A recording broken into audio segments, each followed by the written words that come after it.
we found one that we really, really loved, and we couldn't make sure that it was really true. And we remember that we were arduous about trying to find it. But what's funny about it is we remember this story in completely different ways. I mean.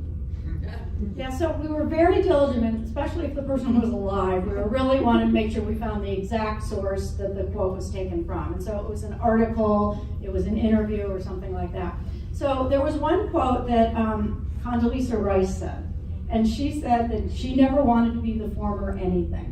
And I just love that quote, because there's so many people you see that they go on for the next 40 years and they're still known as what they used to do. And I'm like, something's missing here. So anyway, we tried to source it, and we couldn't find it anywhere. So then I realized I had a very good friend who was involved with a speakers bureau, and I said, I wonder if she can reach out to Dr. Rice. Dr. Rice is now a Stanford professor. So I called her up and I said, do you think that you can find me some contact information? So she called me back 2 days later, and she said, I have her assistant's name. Dr. Rice's assistant's name. And so I wrote to the assistant and I told her what we were doing, and I said, we really would like to verify, this quote. So about 4 days later, I heard back from her, and she said, well, I've researched far and wide, and I can't find that Dr. Rice said this anywhere. And so it was kind of written in the third person that I thought was strange, so I emailed her back and said, can you maybe just ask her? And so then I got another email back.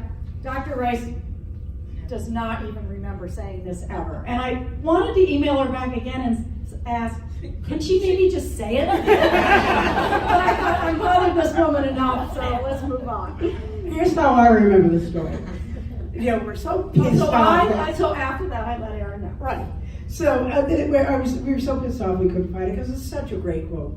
And so Emmy says, I'm writing to her together doing something in the same room, which is unusual. She said, I'm writing to her. I said, yeah, you're writing to her. Here's how the letter goes. Dear Madam Secretary, do you like cake? And then I forgot about it, and months went by. So one night it's about, I know that Emily is not in the U.S., and so it's 11 o'clock at night for her, and I get an email from her. So I was sort of worried. I thought that was unusual. Our work for the day or the week was long finished, but I was in a meeting with somebody, and I saw this email. So I sort of tap it, and I'm trying to pay attention, and the person I'm in the meeting with, she says, what's wrong? I guess my face turned white. Here's what the email says. Dear Erin, I heard from the doctor today, and the news is not good. I'm afraid the result is not what we had hoped. What? She's got stage 4. She's in the final days. And I didn't know that she was calling herself Dr. Rice. Doesn't she call herself Madam Secretary? So, of course, all the whole giant news was that Dr. Rice didn't say it, but it was pretty funny. That was my quote now. Right.